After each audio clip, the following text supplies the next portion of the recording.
Sorpresang pahayag ang ibinahagi ni Attorney Rowena Buanzon, isang dating kritiko ng nakaraang administrasyon hinggil sa naging epekto ng mga programa laban sa kriminalidad ni dating Pangulong Rodrigo Duterte. Sa isang serye ng pag-uusap at pakikinig, sinabi ni Attorney Buanzon na nagbago ang kanyang pagtingin matapos niyang makakuha ng sariwang pananaw mula mismo sa mga ordinaryong mamamayan na nakinabang o direktang naapektuhan ng gera kontra kriminalidad.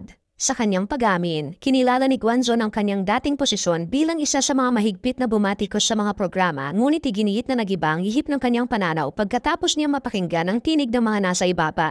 Hindi maiintindihan ng elitista ang mga tao na may kasamang adik sa bahay o kapitbahay, mariing wika ni Guanzon na nagpapahiwatig na ibang karanasan ng mga nasa laylayan. Idinagdag pa niya ang bigat ng kanyang konsensya sa pagtimbang ng mga pangyayari lalo na para sa mga inosenteng nadamay.